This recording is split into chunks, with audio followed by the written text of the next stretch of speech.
Congress president Mallikarjun ഖാർഗെയ്ക്ക് 84 വയസ്സാകാൻ പോവുകയാണ്. ഈ പ്രായത്തിലും അദ്ദേഹം ഓടി നടന്നാണ് കോൺഗ്രസിന് വേണ്ടി തെരഞ്ഞെടുപ്പ് പ്രചാരണം നടത്തുന്നത്. കേരളത്തിൽ വിവിധ സ്ഥലങ്ങളിൽ അദ്ദേഹം UDF സ്ഥാനാർത്ഥികൾക്ക് വേണ്ടി തെരഞ്ഞെടുപ്പ് പ്രചാരണം നടത്തുകയുണ്ടായി. ഇവിടെ UDFന് വേണ്ടി ഒരു റാലിയിൽ അദ്ദേഹം പ്രസംഗിക്കുന്നത് കേൾക്കേണ്ടത് തന്നെയാണ്. നരേന്ദ്രമോദിയെയും പിണറായി വിജയനെയും അവർ തമ്മിലുള്ള പിൻവാതിൽ ധാരണയെയും അദ്ദേഹം ഇവിടെ തുറന്നു കാട്ടുകയാണ്. ഇംഗ്ലീഷിലുള്ള അദ്ദേഹത്തിൻ്റെ പ്രസംഗം പരിഭാഷപ്പെടുത്തുന്നത് മറ്റാരുമല്ല, അന്തരിച്ച കോൺഗ്രസ് നേതാവ് വിജയകുമാറിൻ്റെ മകൾ ജ്യോതി വിജയകുമാർ ആണ്. രാഹുൽ ഗാന്ധിയുടെയും പ്രിയങ്ക ഗാന്ധിയുടെയും പ്രസംഗങ്ങൾ പലപ്പോഴും പരിഭാഷപ്പെടുത്തുന്നത് ജ്യോതി വിജയകുമാർ ആണ്. വളരെ മനോഹരമായ രീതിയിൽ ഒരു പ്രസംഗം പോലെ തന്നെയാണ് അവർ പരിഭാഷപ്പെടുത്തുന്നത്. കേരളത്തിലെ ഏറ്റവും മികച്ച രാഷ്ട്രീയ പ്രസംഗ പരിഭാഷക മറ്റാരുമല്ല, ജ്യോതി വിജയകുമാറാണ്. മോദിയെയും വിജയനെയും തുറന്നു കാട്ടിക്കൊണ്ടുള്ള അദ്ദേഹത്തിൻ്റെ പ്രസംഗം നമുക്ക് കേൾക്കാം. ഇതുവരെ ചാനൽ സബ്സ്ക്രൈബ് ചെയ്യാത്തവർ സബ്സ്ക്രൈബ് ചെയ്യാൻ മറക്കല്ലേ. അദ്ദേഹം ആദ്യം പറയുന്നത് നരേന്ദ്രമോദി അമേരിക്കയിൽ ചെന്ന് ട്രംപിന് വേണ്ടി ഇലക്ഷൻ പ്രചാരണം നടത്തിയ കാര്യമാണ്. അബ് കി ബാർ ട്രംപ് സർക്കാർ എന്ന് പറഞ്ഞ് മോദി ട്രംപിന് വേണ്ടി നാണമില്ലാതെ 2020 ഇലക്ഷൻ പ്രചാരണം നടത്തിയപ്പോൾ ട്രംപ് ആ ഇലക്ഷനിൽ പരാജയപ്പെടുകയാണ് ഉണ്ടായത്. മോദി എന്നാൽ പനൗത്തിയാണ്, അപശകുനമാണ് എന്നുള്ളതിൻ്റെ വ്യക്തമായ തെളിവാണ് ഇത്. മല്ലികാർജുൻ ഖാർഗെ പറയുന്നത് കേൾക്കാം.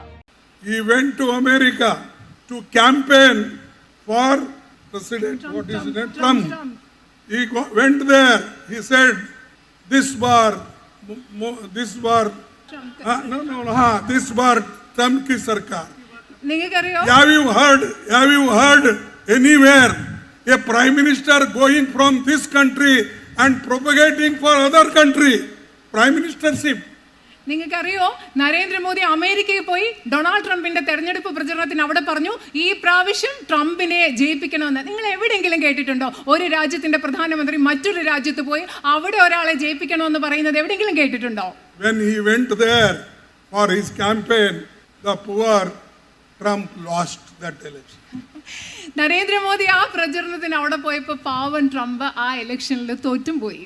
And now Modi is not going America to say that once again this bar Trump sarkar. അത് കഴിഞ്ഞിട്ട് നരേന്ദ്രമോദി അമേരിക്ക പോയിട്ട് ഒരു പ്രാവശ്യം കൂടെ ട്രംപിനെ വിജയിപ്പിക്കണമെന്ന് പറയാൻ പിന്നെ നരേന്ദ്രമോദി പോയിട്ടില്ല. ഇനി പോവുകയില്ല. അദ്ദേഹം പറഞ്ഞത് എത്ര ശരിയാണ് എന്ന് ഓർക്കണം. ലോകത്തിൽ മറ്റൊരു രാജ്യത്തിൻ്റെയും പ്രധാനമന്ത്രിയോ പ്രസിഡന്റോ വേറൊരു രാജ്യത്ത് എന്ന് ഇങ്ങനെ പറയുമോ? വിവരമുള്ള ആരെങ്കിലും പറയുമോ? പക്ഷേ മോദിക്ക് വിവരം എന്നത് ഏഴയലത്തുള്ള കാര്യമല്ല എന്ന് നമുക്കെല്ലാവർക്കും അറിയാവുന്ന കാര്യമാണ്. അതുപോലെ അദ്ദേഹം കളിയാക്കുകയാണ് മോദി ട്രംപിന് വേണ്ടി പ്രചാരണം നടത്തിയപ്പോൾ ആ ഇലക്ഷനിൽ ട്രംപ് പരാജയപ്പെട്ടു എന്ന്. എത്ര മനോഹരമായാണ് അർത്ഥവത്തായാണ് ജ്യോതി വിജയകുമാർ ഈ പ്രസംഗം പരിഭാഷപ്പെടുത്തുന്നത് എന്ന് കേട്ടല്ലോ. ഇനി അദ്ദേഹം തുടർന്ന് പറയുന്നത് കേൾക്കാം. Now here he is coming and asking people to vote to vote BJP and RSS. അതില്ല, അദ്ദേഹം ഇവിടെ വന്നിട്ട് ആളുകളോട് പറയും BJPക്കും RSSനും വോട്ട് ചെയ്യണമെന്ന് പറയാൻ അദ്ദേഹം ഇവിടെ വരും. Indirectly he is also supporting this left government. അതുമാത്രമല്ല പരോക്ഷമായി അദ്ദേഹം ഇവിടുത്തെ ഇടതുപക്ഷ മുന്നണിയെ പിന്തുണയ്ക്കുക കൂടിയാണ് ചെയ്യുന്നത്. He always take CPM-ഉം BJP-യും തമ്മിലുള്ള അന്തർധാര വളരെ സജീവമാണ് എന്ന് അദ്ദേഹം വ്യക്തമാക്കുകയാണ്. മോദിയുടെ പ്രസംഗങ്ങൾ എല്ലാം തന്നെ കോൺഗ്രസിനെ വിമർശിക്കുന്നതാണ്. LDF-നെയും അവിടെ ഇവിടെയൊക്കെ അല്പം വിമർശിക്കാറുണ്ട് എങ്കിലും കോൺഗ്രസിനെ വിമർശിക്കുക, കോൺഗ്രസിനെ കുറിച്ച് ഇല്ലാത്തത് പറയുക, UDF-നെ കുറിച്ച് നുണ പറയുക എന്നുള്ളതാണ് മോദിയുടെ മിക്ക പ്രസംഗങ്ങളിലും ഉള്ളത്. അതുപോലെ തന്നെ നമുക്കറിയാം ട്രംപ് 2ാം പ്രാവശ്യം അധികാരത്തിലെത്തിയ ശേഷം ഒരേ ഒരു പ്രാവശ്യം മാത്രമാണ് മോദി അമേരിക്കയിൽ പോയത് എന്ന്. അതിനുശേഷം ട്രംപിനെ പേടിച്ച് മോദി അമേരിക്കയിൽ കാലുകുത്താൻ ധൈര്യപ്പെട്ടില്ല. World round he meets all the prime ministers of various countries, but he won't speak to the people of India regarding their difficulties.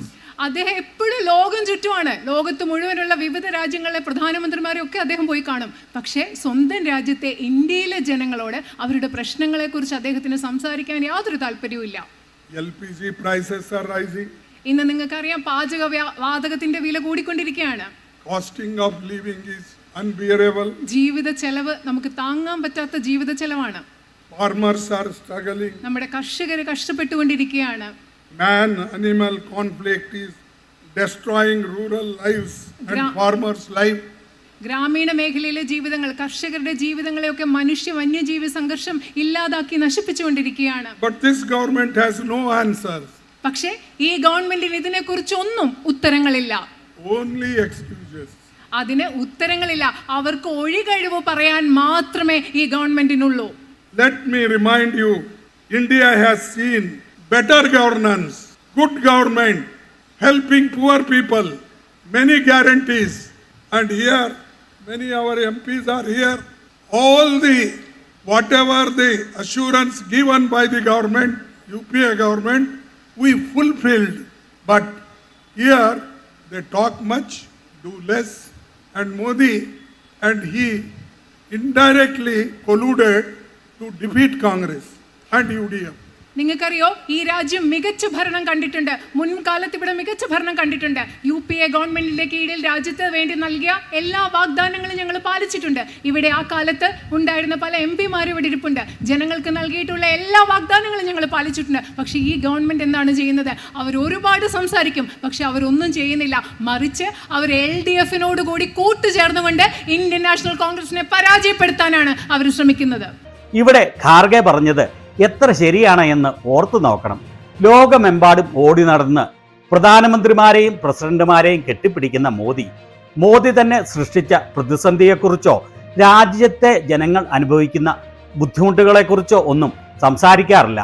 മറിച്ച് വാ തുറന്നാൽ വിഡ്ഢിത്തം വിളിച്ചു പറയുക എന്നുള്ളത് മാത്രമാണ് മോദിയുടെ പണി. ഇദ്ദേഹത്തിന്റെ ഈ പ്രസംഗത്തിൽ ജനങ്ങളെ ബാധിക്കുന്ന പ്രശ്നങ്ങളെക്കുറിച്ചാണ് അദ്ദേഹം പറയുന്നത്. LPG ഗ്യാസിന് ഷോർട്ടേജ്, വിലക്കയറ്റം, തൊഴിലില്ലായ്മ, വന്യജീവി ആക്രമണം, അങ്ങനെ കേരളത്തിലെ ജനങ്ങളെ, ഇന്ത്യയിലെ ജനങ്ങളെ ബാധിക്കുന്ന പ്രശ്നങ്ങൾ.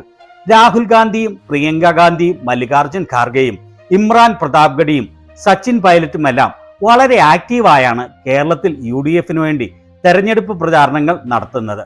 അതുപോലെ ഇവരുടെയെല്ലാം തെരഞ്ഞെടുപ്പ് യോഗങ്ങളിൽ വൻപിച്ച ആൾക്കൂട്ടവുമാണ് എത്തിച്ചേരുന്നത്. കേരളത്തിൽ വളരെ വലിയ ഭരണവിരുദ്ധ വികാരം ഉണ്ട് എന്നുള്ളതിൻ്റെ വലിയ സൂചനയാണ് ഇത്. ഇലക്ഷൻ 2 ദിവസം മാത്രം ബാക്കിയുള്ളപ്പോൾ UDF വലിയ രീതിയിൽ മുന്നേറുകയാണ്, കുതിക്കുകയാണ് എന്നാണ് ഗ്രൗണ്ട് ലെവലിൽ നിന്ന് ലഭിക്കുന്ന സൂചനകൾ. കിട്ടുന്ന വിവരങ്ങൾ ശരിയാണെങ്കിൽ ചരിത്രത്തിൽ ഇതുവരെ ഉണ്ടാവാത്ത രീതിയിലുള്ള വലിയ തിരിച്ചടിയാണ് LDF-നെ കാത്തിരിക്കുന്നത്. ഇതേക്കുറിച്ച് നിങ്ങളുടെ അഭിപ്രായം എന്താണ്?